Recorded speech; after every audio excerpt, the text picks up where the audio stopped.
everyone, or good afternoon, good morning, depending on where you're watching from and when you're watching. It is your girl, Marcy Thomas, and I am so excited to be here with you again for another episode of the BGC Book Club. So I'm coming to you from the outskirts of Atlanta, GA, by way originally of Cleveland, Ohio. So if you're in the room, please feel free to drop a line and let us know who you are, where you're joining us from. It's your first time, any of those good things, just so we can get an idea of who is here. So I am just super excited this particular show because this guest, I want to say, this guest might be my first guest that is her fourth time being here. So that's pretty exciting. And so for the new authors in the world, if you come here, know that at the BGC Book Club, you are always going to have a home and always have a space.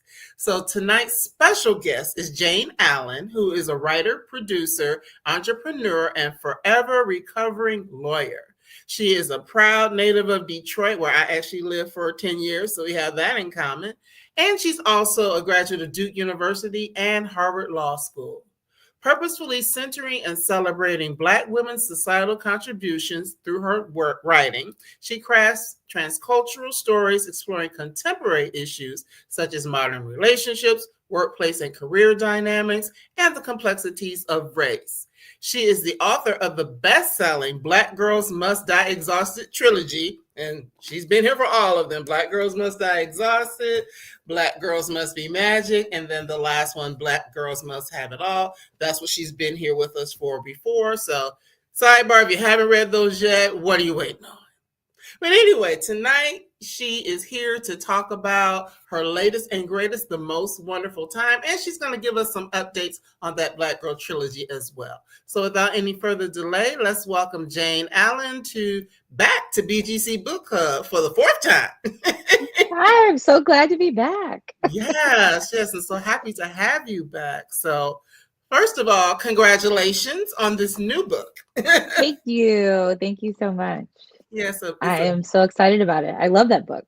Yes, it's a beautiful piece of art. I mean, even just the cover, The Most Wonderful Time. And of course, many of us were in the holiday season. We know the song, The Most Wonderful Time of the Year. So of course, that title is a take on that. So, well, first of all, how does it feel to be back with some new characters for the world?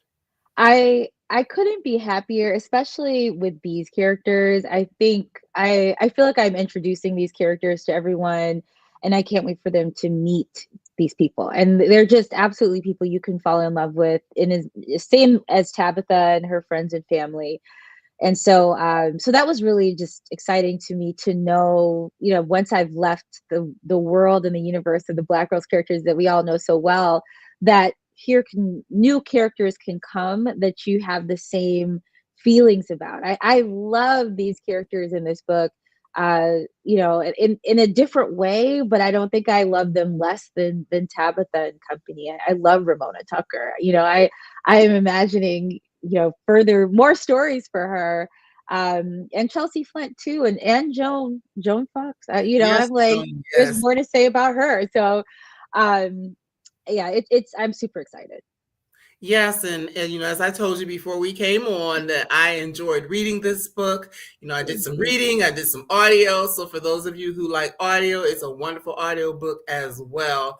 But it just gave me another insight also into you as a writer, because being introduced to new characters, and these characters are different from the characters and Tabitha and her friends. So so just as a storyteller, how easy, or is it easy for you to come up with these new people with all of these new different ideas and different ways of living and stuff like that? How easy is that for you? I think I wouldn't call it easy, but I'd say that's my bread and butter. That's what I love the most. I love making people up. And I think that it really is the opportunity to showcase your individuality as a writer and as an author, because whatever constructs you're using to create characters has a lot to do with your specific understanding of humanity. So, and I think that's going to vary from author to author, depending on the, specifics of how you live and your own introspection and the personal work that you do on yourself and in the world. your relationships. It just is an opportunity to use everything that I've done, seen, learned, felt, every heartbreak, every, joy, every win and loss. I have a place for it in how I'm constructing my characters, and it just informs these people that I'm building. So to be able to create the multidimensionality and the Yes. layers and the as fully formed as I can muster at this stage of my own humanity, my own human development. So that's exciting for me to see my own growth and evolution in these characters that I've come up with. Right. And that's as you were saying that, one thing I was thinking about, just life experience. And, Mm-hmm. we know, you're a native Detroiter living in California now. You've been a lawyer, you've done a lot of different things, now writing, producing all these other things, but just really thinking about the concept of life experiences, because Mm-hmm. it really is your experiences that inform you, if you allow them to. Right. And especially as an author, there's a place for it. I'm 46, I'll be 47 next year. So, I have some road under my feet. I've run companies, built companies, had several careers, done different things at all levels of, all levels of, I've met 3 presidents, and so it's just all so it's exciting to live a life of, I call it adventure, but also have a place to put that I think can help other people with the insights that I draw from those experiences. So to be able to be in rare situations and then be able to come back and give that to my community and my reader community in the form of a story, and and so they were there too, so I love that. Right. And as you're saying, I'm just thinking, like, because you have all these experiences, do you keep a journal? I do. I do. I keep lots of journals. Okay.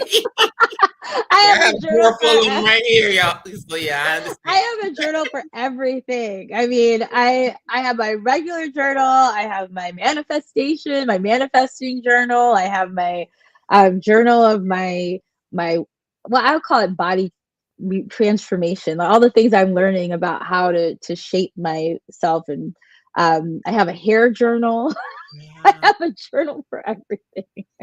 I love it. I might need to start a hair journal. We'll talk about that offline.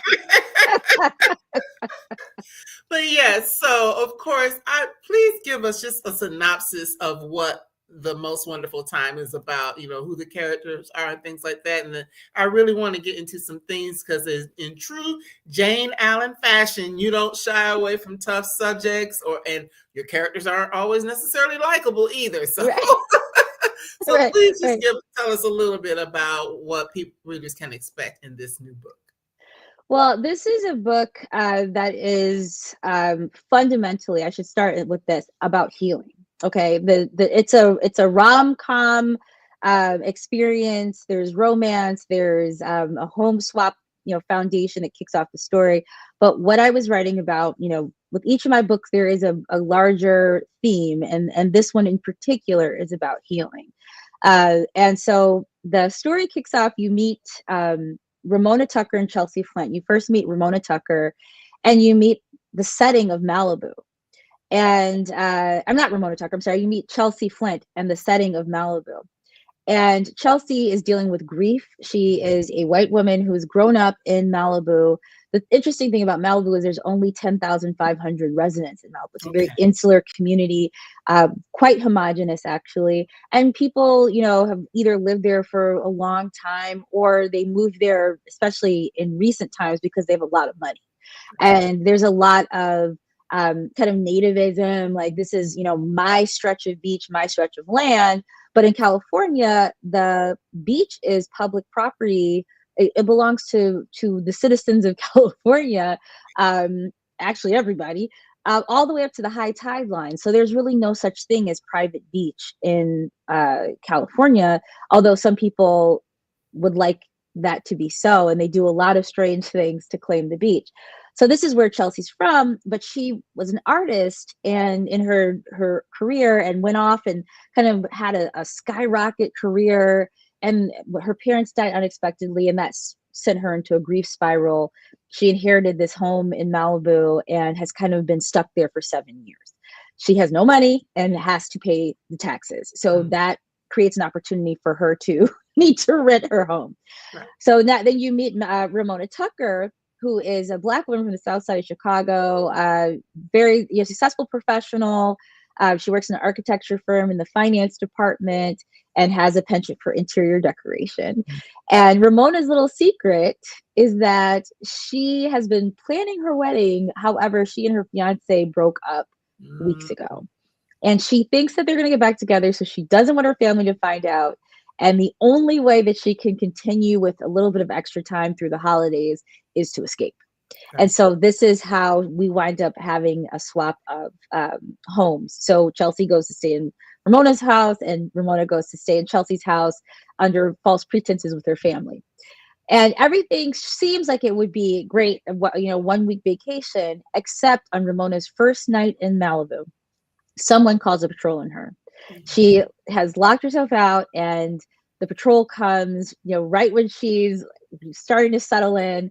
And it is a very unsettling experience. And a lot of the rest of the story really has to do with how she reclaims her peace, herself, not just from that incident, but in a larger sense in the rest of her life. This is where, the heal, and how Chelsea, in being in a different setting, she's spending the holidays in a Black family. Right. And how that change of perspective and that change of setting gives her back a piece of herself that she never expected.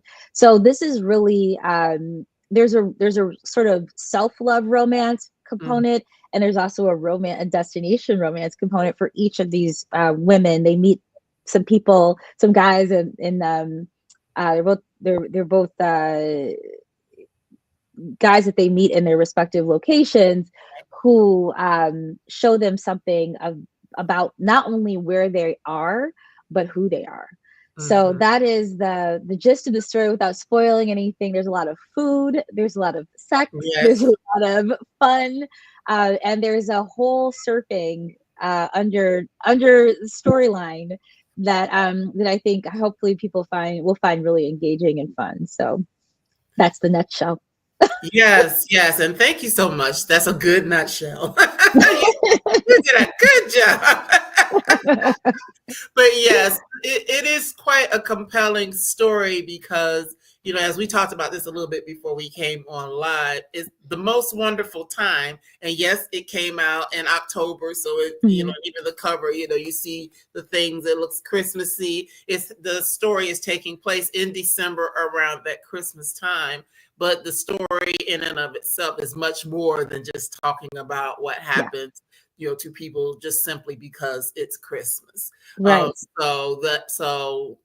In choosing to write the story and putting it in this time frame, was that kind of the intent to let people think of like this transitional time of year in a different way?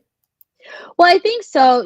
One of my favorite movies is The Holiday, and it is very not brown, so Right.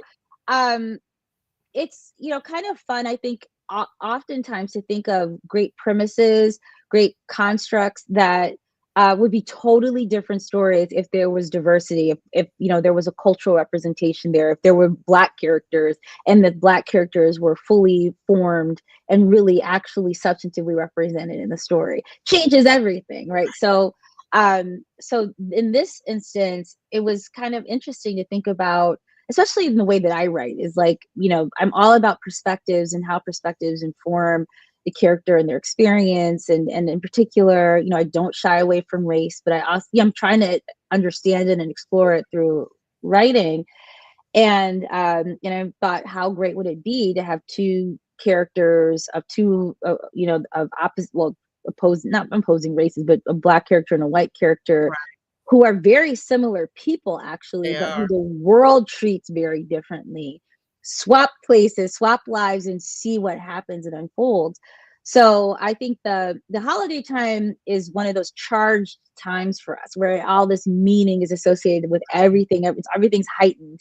And Right. so it's a great place to set a story about self-discovery, about reclaiming oneself, especially headed into the New Year's. The story spans all the way from Christmas to New Year's, which to me is like actually the really important time is the new year, new me, renewal, where we start thinking, who do we want to be? We start thinking about the year that passed, and then Right. who do we want to be in the year that's coming? And so this is that book for this time in particular. It can be read any time of year, but I hope that people really dig in, especially this year heading into 2025.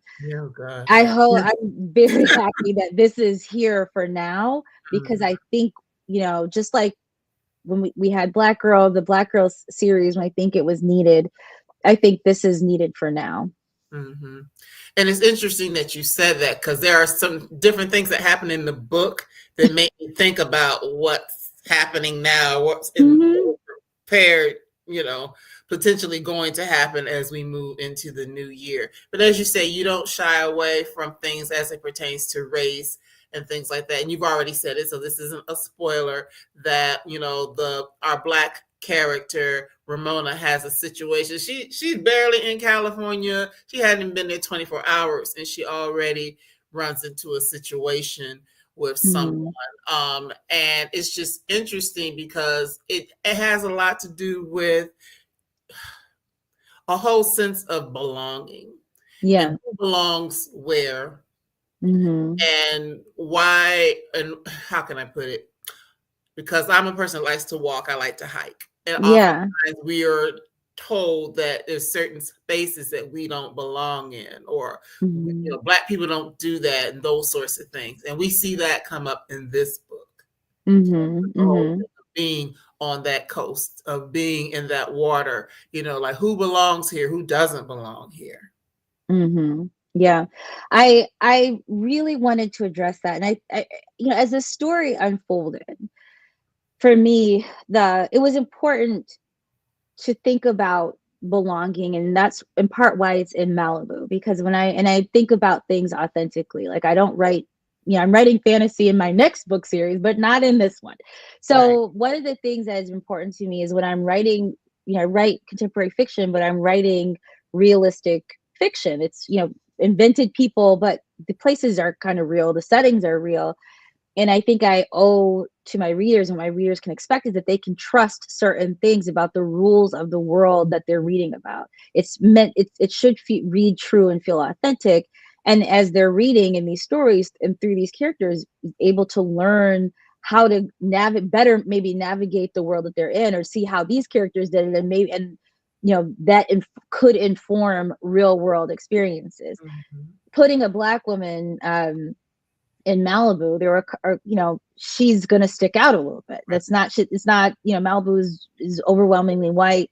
And, this is not on the surface, she's Right. where she belongs. So, and when you have these things, people's internalized biases pop out, and Mhm. so that's what you have happening. It's not really a significant spoiler to say that the neighbor Joan Fox is the one who called the patrol, and Right. Joan Fox is someone, when she finds out the nature of what she did, in a sense, she's mortified that it was a mistaken identity thing, and she spirals into this sort of obsession with befriending Ramona. Yeah, she's wild.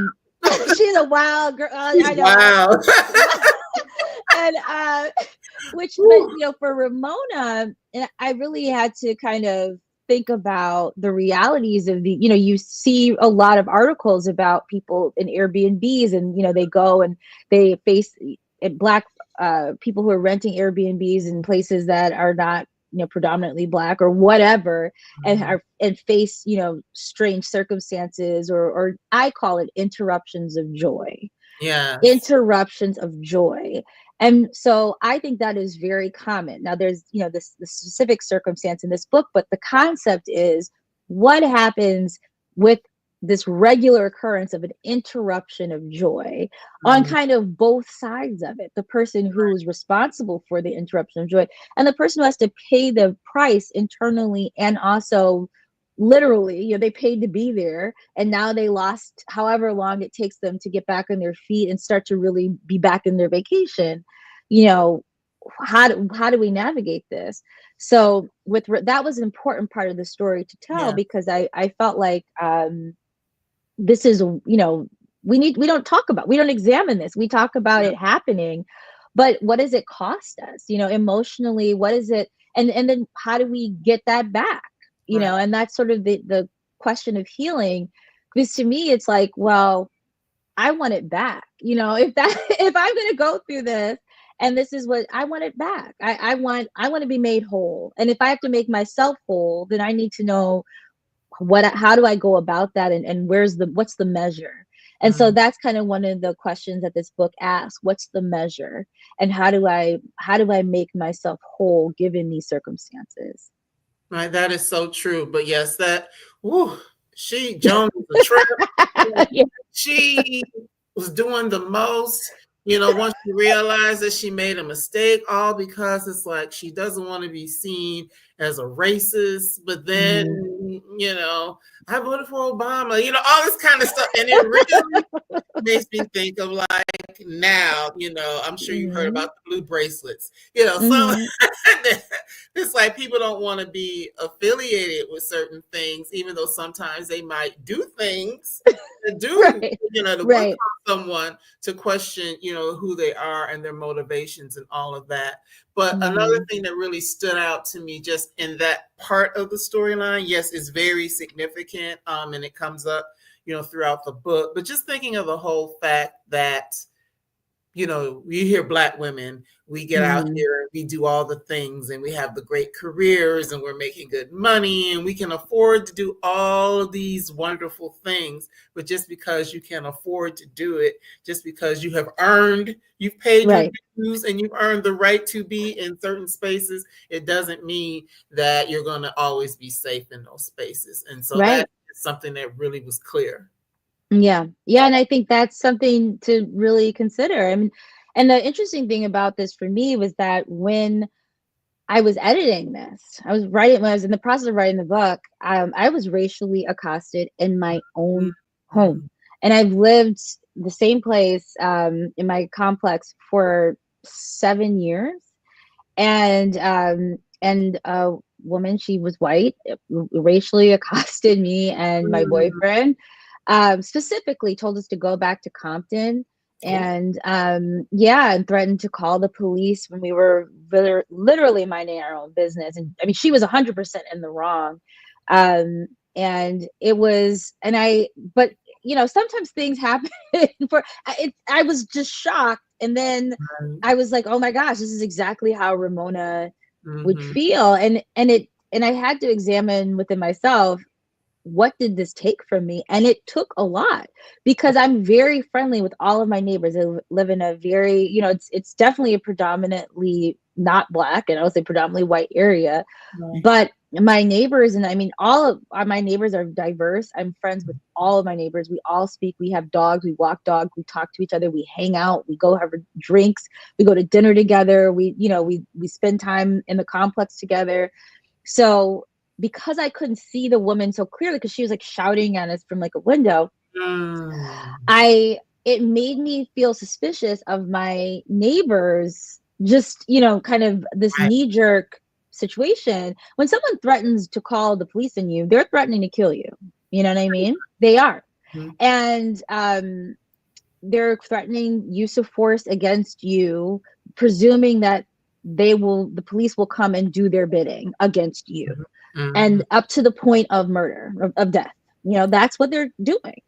And so how you feel as a person on the other side of that, when you know that you don't get the full benefit of protection and safety in this type of presence, that is traumatic.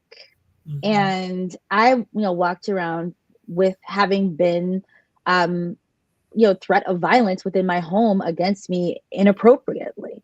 That woman felt privileged to do that and to, and with no recourse, right? Right. So I had to. So for 2 weeks, I was walking around looking like who's trying to kill me, in my complex Right. at home.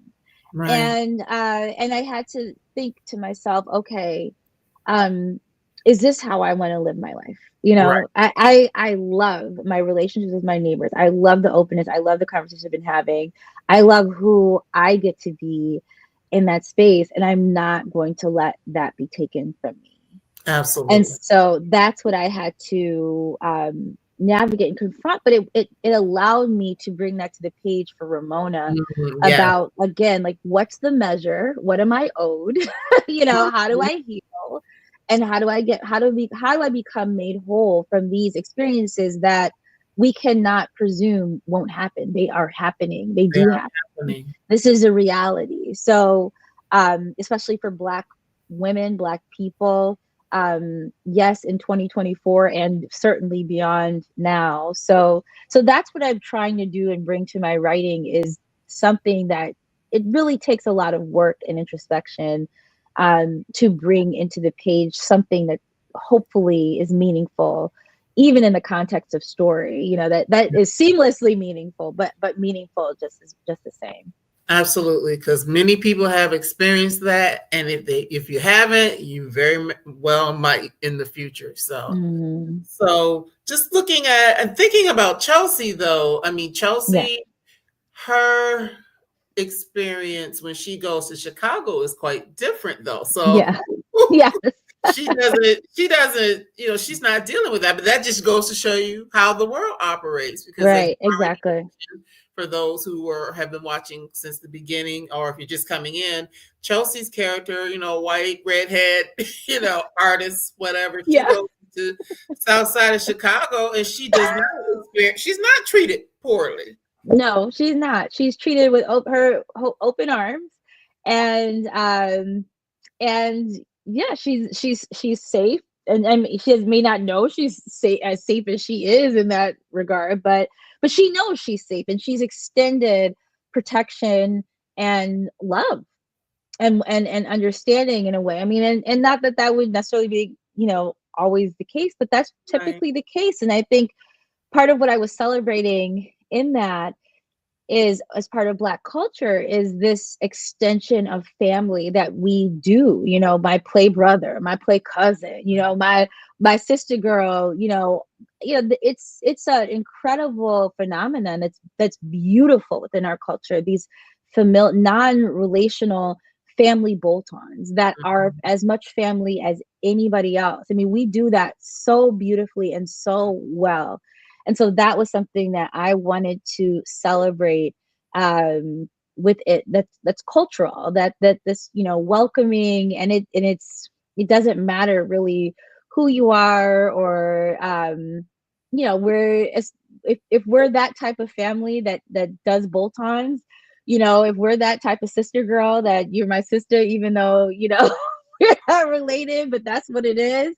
That is, that's what you get. And so I've certainly just wanted to highlight and celebrate that, and Chelsea gets to be the beneficiary. Right, right. Because and then I'm thinking of my own family on especially on my mother's side is really Mm. small, but on my dad's side, my aunts, it's like his sisters. It's like, yeah, if you come in, if you say, "Oh, I'm so and so's girlfriend," Right. or so and so's whatever, you like, come on in, you're part of Get the fit. family now. Yeah, Oh, exactly. how so and so doing? That's just how my family rolls in that Right. regard. That's So yeah, that's your cousin. Like, how are we cousins? It doesn't matter. it don't matter. It's, Yeah, I don't know. It's so and so, whatever. Yeah, exactly. It's right, so and exactly. so. So I can definitely relate to that. But Chelsea's situation really, she gets put into a tough situation, not because Mhm. of anybody mistreating her, but just because she's put in a position early on to have to hold secrets of others. Right.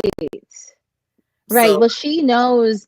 Well, she knows who called the patrol, and the reader does too early on. So there's not really a spoiler. I mean, right, Joan's freaking out, but of course doesn't want to seem racist and doesn't want Ramona to know, because she believes that if she can befriend Ramona, then she's absolved.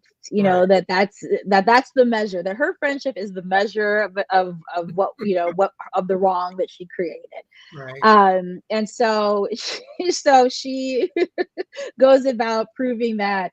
And so she asked Chelsea not to tell anyone. And Chelsea's, clearly doesn't want Ramona to leave. And I think if she knew that the neighbor was, the one that did this, she'd be well within her right to probably not want to stay there. So, so Chelsea has her own reasons for holding on to the secret, and that puts her kind of in conflict with the experience that she's been getting with this family, and it starts to, really become tougher and tougher to keep that secret. Yes, yes. But I loved Chelsea's character because, she's this person who, as we already mentioned, she's dealing with grief. Mm-hmm. And, not being able to do the things that she used to do creatively, artistically, because she's grieving, and, it's just been a challenge for her. I like the idea. I mean, I like the idea of just going and staying someplace else for a week or two anyway. Mm-hmm. Ironically, a friend of mine and I were talking, not necessarily about this, but about solo travel, and like how Yeah. great solo travel is, because it gives you an opportunity to see things and experience it from your own point of view, and not worrying about others. So in this particular case, this is pretty much what's happening. Right. They're on these solo adventures, and they're being exposed to new things. So Chelsea, I like the fact that, not only just meeting this wonderful family, but it's an opportunity for her to like see the world differently.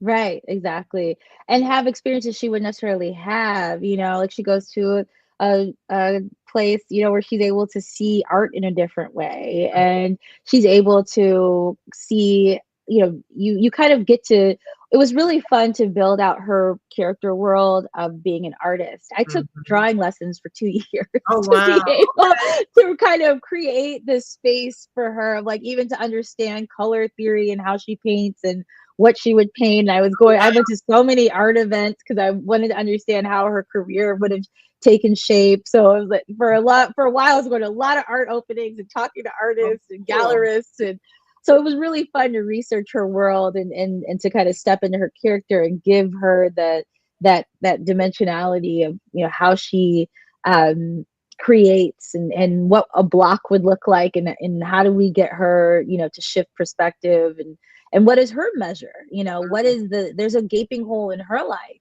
and what is her measure, and what does she need, to find wholeness. And Ramona and Chelsea are very different on the surface, but they are actually two sides of the same person, in many, many ways. And so that, I hope, comes through also, that there's a measure that needs to be addressed and filled. And it's, like the things that happen in life, things happen, like, that are affecting, that are soul shifting in many, in certain ways. And so how do you shift your soul back? you Right. know Right.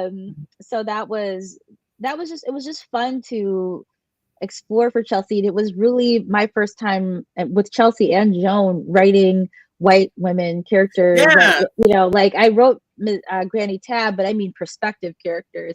Right. So that was really, I had to really be kind of thoughtful. And Joan is not really a protagonist in the book, but she is a substantive character, and Oh, I she think it's, definitely is. Because yeah. So she's drama. yeah, and The whole time. she was but it was important to me to build her out too, where she's, it's hard to pin down exactly. It's I For me it was really hard to totally dislike Joan. I felt like she, it's just like she's just frustrating. It's like, She oh, is. but oh my gosh. So yeah.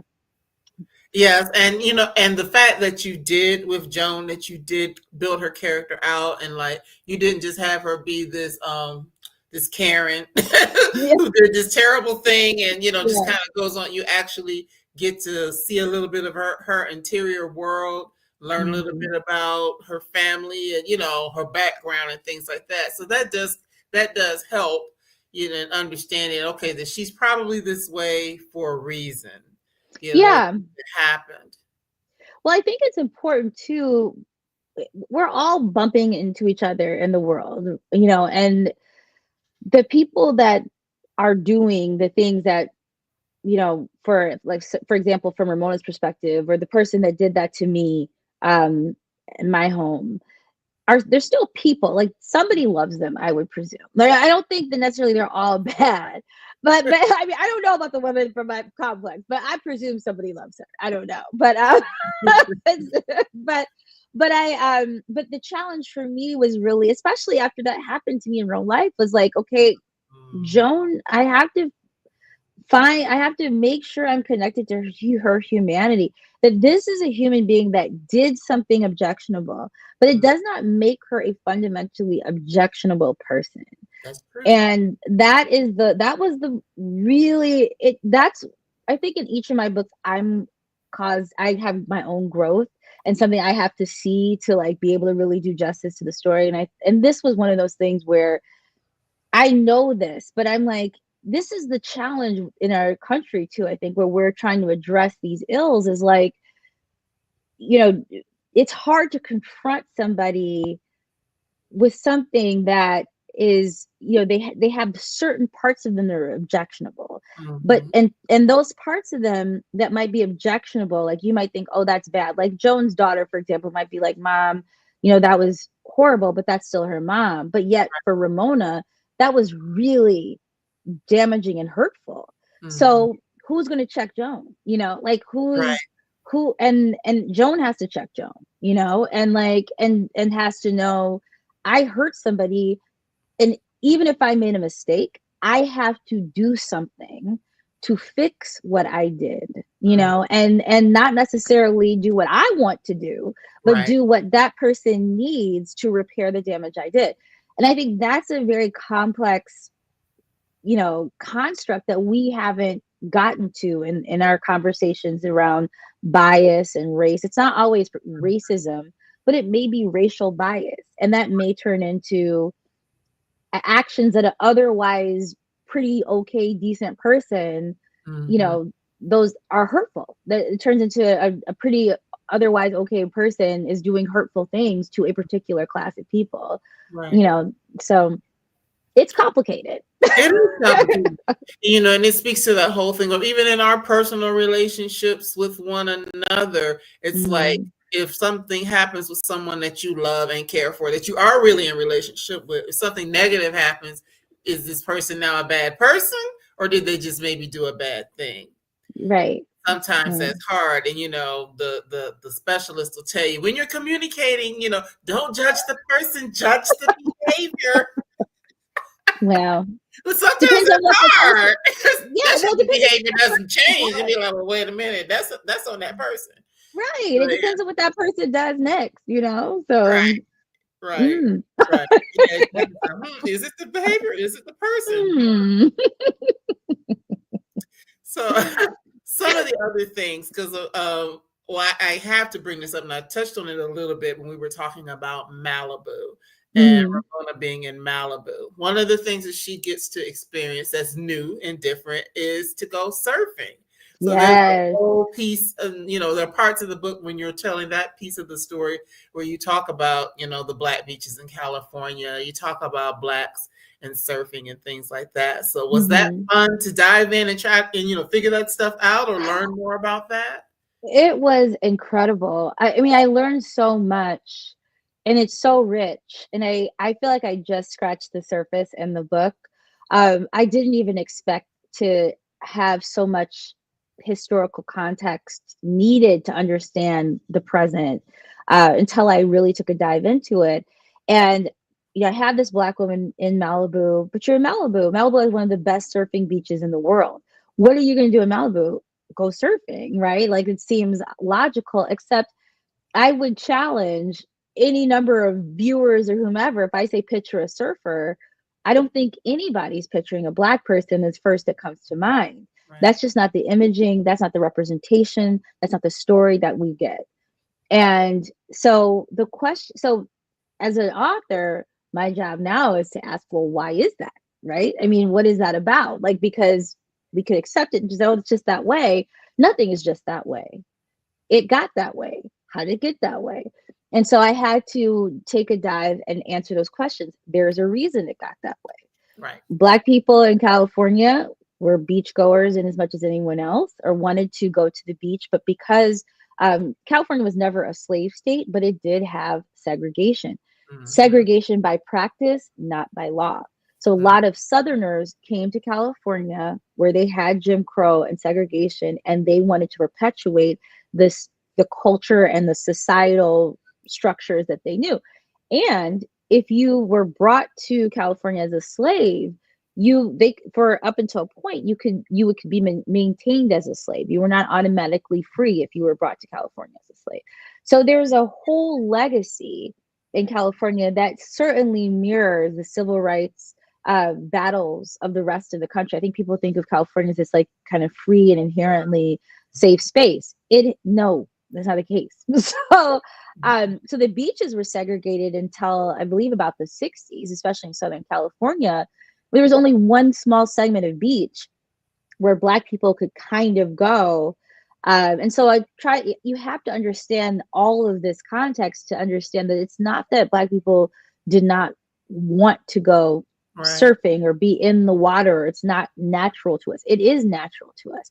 But there are reasons why it didn't happen. But when we get to a point where, you know, we have all, like you were saying, all the resources we have, and we can go and do and be, and then we limit ourselves because of this internalization of something that actually has real roots, where we were actually prevented, and then we internalized it. And so the cage is open, but the cage is in our mind now. Ooh. That's a problem. Ooh, you said a word. I'm gonna write that down. The cage is not in my mind, because they say that'll preach. Is the cage in your mind? And the cage is open, but the cage is in your mind now. And so you know, when I put Ramona, I thought about putting her on a surfboard. I'd never gone surfing. I've lived in California for about 20, I don't know, long time, 20 years about. And I'd never gone surfing. It never occurred to me. And I also felt like, well, this is not for me. This is what white people do or something, you know, like that concept. Yeah. And so something told me, no, you got to go. If you're going to write about this, you have to do it. You have to go. So I booked a surfing lesson for myself. And I went out, and when I got in the water and my experience of it, I just knew. I mean, it was beautiful. It was healing. I knew I belonged there. Mm-hmm. In fact, I knew I belonged there. I mean, I really, you know, I think we belong there for sure. And I knew it had to be a much more in-depth story. And so when I did the research, it took me to the community of Black surfers in the Los Angeles area. I met some of the surf historians. I spent a lot of time. I spent a year volunteering with, it's an event that happens, A Great Day in the Stoke. And so just collecting stories of Black surfers that come to compete. There's a annual competition, A Great Day in the Stoke, that happens. And so that was where I first started doing my research. And then a year later, I had the book finished. I was able to go back. But it's an incredible experience to go, if you're ever in Southern California, to come and see this, where it's just at the beach, and it's surfers from all across, Brazil and Senegal, and coming in one place to compete together. It is so beautiful. And so I was just introduced to this incredible world. And if people are interested in learning more about Black people surfing, there's an incredible documentary called Wade in the Water. I would recommend Wade in the Water. I would recommend everybody watch that documentary. Wade in the water, just like the song. Yes. Wade in the water. Because I mean, there's so much more to it. You know, we think surfing, and it comes up in the book. You know, the first thing is we think Black people don't swim, and for some of the same reasons, we may not be surfing as much. Same thing with swimming. You know, all of the segregation and things like that in the pools, so that we might not swim as much. And then, you know, I'll be honest, some of us don't go swimming because of this. My here. I know. That's one of the things on my list for next year is to take swimming lessons, because I did it years ago as a kid, but it's one of those things, if you don't use it, you lose it. So Yeah. that is definitely something that I want to It's do. so good for the body. So Yes. good for the body. So I'm happy to hear that. Yes. So, and I have to give a little plug. I'm a member of Sigma Gamma Rho, and we actually have a program called Swim 1922, where we are working with one of the Maritza McClendon, who it was a black swimmer in the Olympics. So she Oh, worked I love that. like get more people swimming, a lot with youth, but then also with adults. So yeah, it's something that's important. It's an important skill for us to have, just for 100%. safety and all of that, and the fact that it's good for our bodies. And then once you can swim, you can go surfing like our girl Jayne. So Well, it's 100%, and the demographic that's most likely to drown are young Black boys. So the swimming is a safety precaution, and I think for people who are parents or think about becoming parents, what I guess the research or the statistics is that if your parent does not know how to swim, it's only 10% likely that the child will learn how to swim.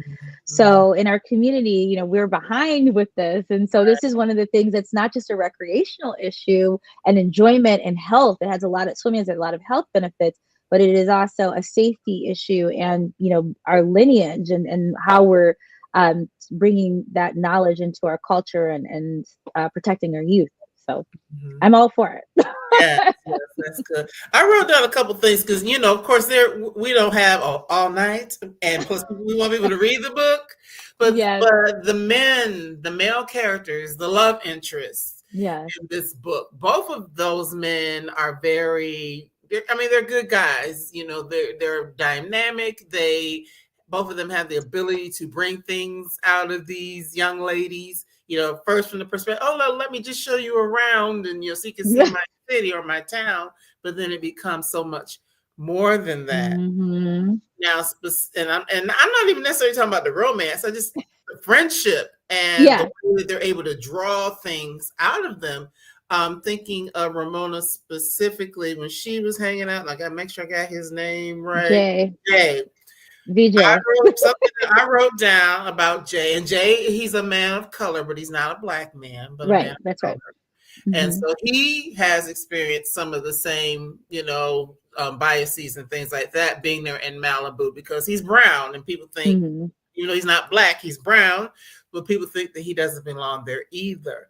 But one thing I liked about his story and how he wound up there, and the thing he talked about what it means to have enough. Yeah, and that was powerful. Yes, well, that concept, I think that as brown people in particular, we have a lot of cultural differences, which are wonderful, and we have so much in common that I think is underexplored. And especially immigrants and Black people, there's a common kind of struggle of this, advancing from one generation to the next, and then what do you owe the generation that came prior, because it was probably a bunch of sacrifice that happened for you to have where you are. But then what's the balance between what you owe backward and what you owe yourself? And who you need to be and what that looks like. So a lot of times you wind up as a striver generation, and you're striving past, what is healthy, what is happy, all of these things. And Jay is a person who is asking himself important questions, and not just asking himself questions, but making decisions on that basis. And so there's a lot of special things about him. And I had to really think about that from the perspective of being in Southern California, because, there's a lot that is available here and it's expensive. So to have somebody that can manage this balance, he's a very evolved person that I think is worth meeting, so yeah, I think he's worth meeting. I think he's worth spending time with. I think people enjoy spending time with him in the pages, as Ramona did. Mhm, So mhm, mhm. Lots of reasons. Yes.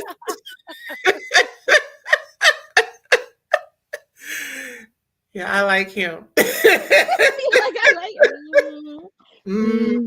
mm, Oh, but yes, that whole thing of, really understanding what's enough, because sometimes people, especially we live in this world that's all about, capitalism and, grind culture and, just go get more, get more, get more, get more, get more. And mhm, be able to get to a space to say, okay, I've got enough. I'm okay. right. I'm good. I'm able to live well. I'm able to travel, whatever it is that I desire, that I'm able to do those things and, make space for joy, make space for, things where I can give back and all of that. And of course, everybody's not going to get there. We know that. But Everybody ain't able. everybody ain't able. That is so true. But just something to think. It Yeah. really, when I saw that, when I read that, it made me think like, okay, well, how much is enough? You know, Mhm, so mhm. I like the way that you think and how you had that with this particular character. Thank you. Thank Mhm. you. But Yeah, then, he's go Jay's ahead. nice. Jay, no, Yeah, I just said Jay's a dish. yeah, I like him. I like him.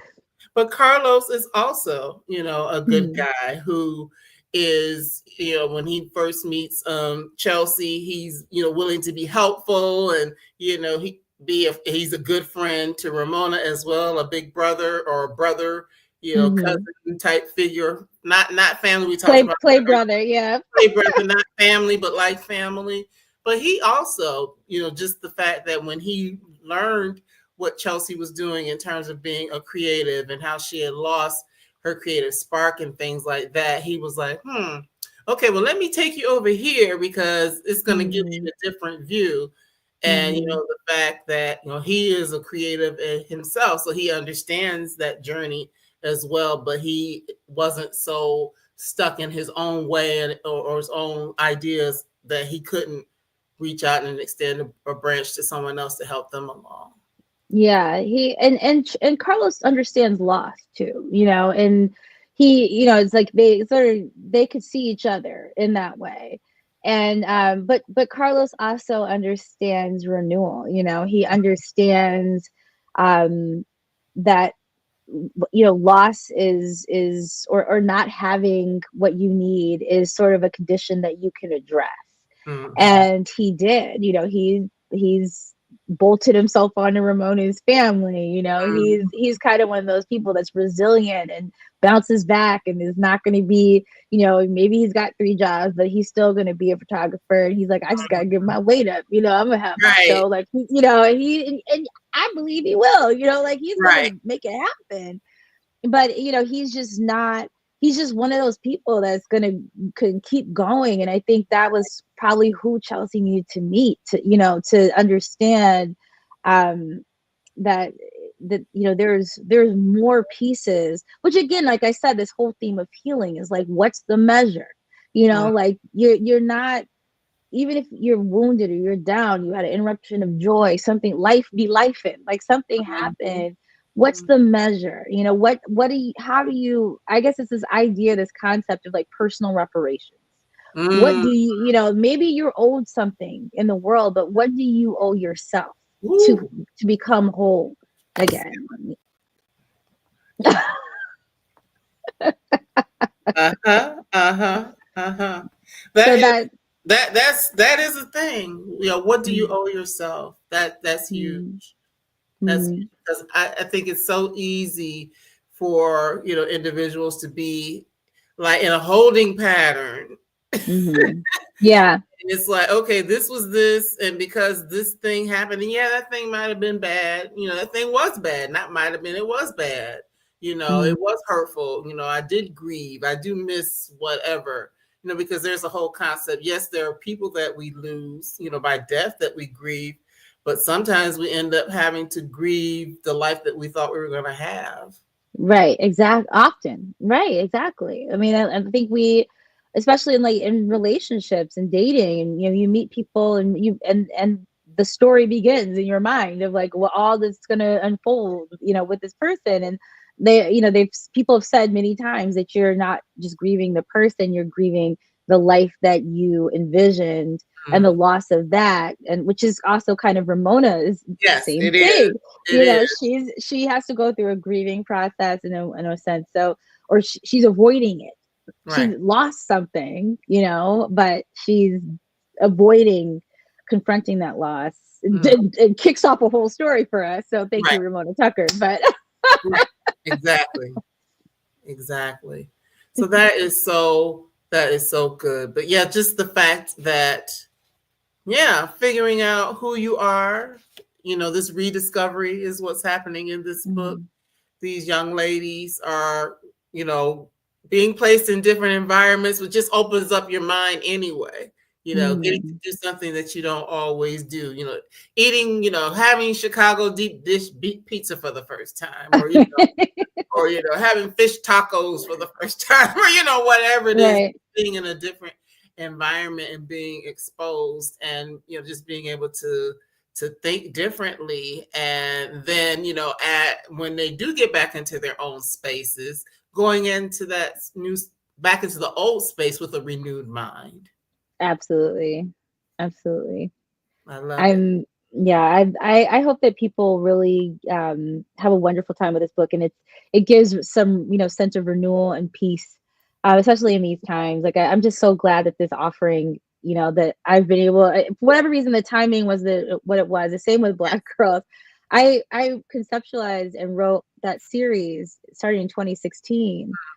So it was, so the times were grading at that time.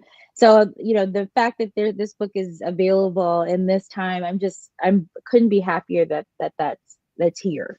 So I hope it does something good for those that read it.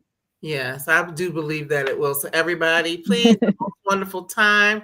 Go ahead and snag your copies. As I mentioned earlier, there is an audio. You can listen to the wonderful audio as well. So you got options for diving. It is on Audible and Spotify on audio also. Yes.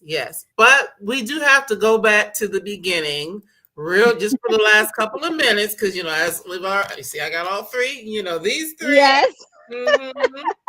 I did not mention it earlier on. I said we were going to talk about something new with this, but tell us what's happening with the Black Girls series. The Black Girls series. So it is being adapted for television, and the studio's engaged. They haven't made their announcements yet, but it's a wonderful big major studio. And they're very excited about the project. It's going to be great. It's going to be a television series, I think that's perfect for it. The world is rich. There's still so much story to tell. I'm sitting here ready and waiting for my popcorn.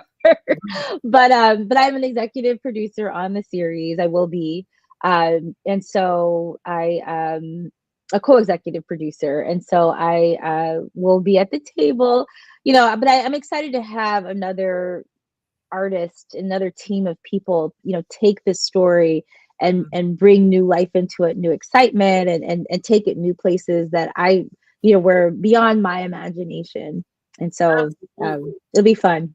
So yes, if you have not read the Black Girls Must Die Exhausted trilogy, trifecta, if you have not read these yet, please, I encourage you to go and, just to get a head start on that. Because ironically, last week I did a podcast with a longtime friend of mine, and she's into film, and we were we were talking about some of our best book to film adaptations. So I look forward to adding yours to the list. Thank you. I want it to be one of the best ones too, because sometimes, you know what I mean, but I'm like, we make sure that this is like one of those at the top of people's list, like they did it so well. Yeah, they did that so well.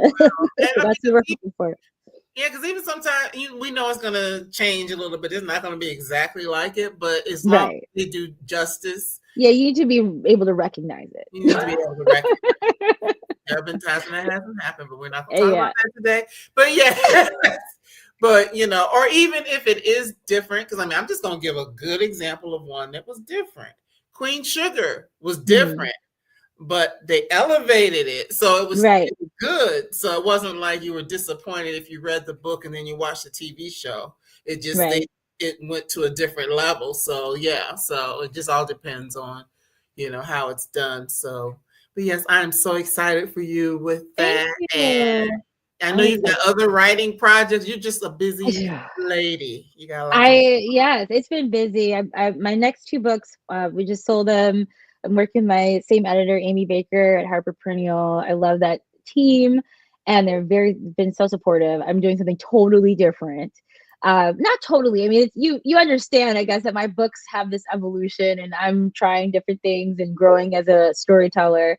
So I wanted to do paranormal, um, romance. It's romance, kind of romance with paranormal elements, but it's obviously always more complicated than that. So I'm doing shapeshifter, fiction, and a woman finds out, that she is the rightful, um, ruler of a shapeshifter subculture within the United States, but the power hungry family who's kind of taken over that position happens to be the family of her love interest. And when she finds out, she doesn't even actually find this out for a while, but when she becomes sort of the heir apparent to this position, the love interest's responsibility is to find out if she knows who she is, and if she does, his job is to kill her. Mm. So it's very, very, charged, and it will be very Yeah. steamy, very steamy. Very I'm steamy. very We like excited. steamy. Yes, we do. It's been a lot of fun. I'm like, I really like writing these steamy scenes. It's starting to be a thing. So Okay. All right. Well, thank you so much, Jayne, for being here again for the yeah. fourth time. Thank And you for having whether you're me. going, yeah, you're going to be like, yes, I'm looking. Well, thanks for having me. I look forward to coming back with my next, Yes, whatever the yes, next thing is. yes. Whatever the next thing is, whenever it comes out, you are always welcome in this space. So again, I Thank want to you. show the one that we were here to mainly talk about this evening, The Most Wonderful Time. Everybody, Right please behind grab me. it.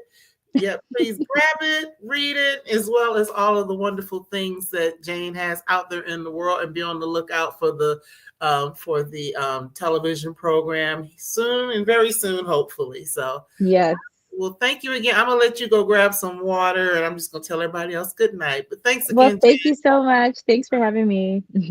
Welcome. See you in just a second. All right. Well, as always, it's a pleasure to talk to my Midwestern sister. As I mentioned, I'm from Cleveland, Ohio. She's from Detroit. I lived in Detroit. So, yeah, that's my Midwestern cousin there. And so it's always exciting to have her come into the BGC Book Club and be able to share her work with us. So, everyone, thank you for your time, whether you were watching live or you catch this in the replay. We appreciate you. And as mentioned, please go out and grab copies of the books. Take a look at some of the other interviews that I've done with Jayne if you're interested in the other works. And just please continue to support Black women writers who are telling stories that are by, for, and about us. And we'll be back with another one next week. I'll share that out within the next day or so. But until then, please continue to take good care of yourself. Keep on reading, and we'll see you again real, real soon. Take good care. Bye-bye.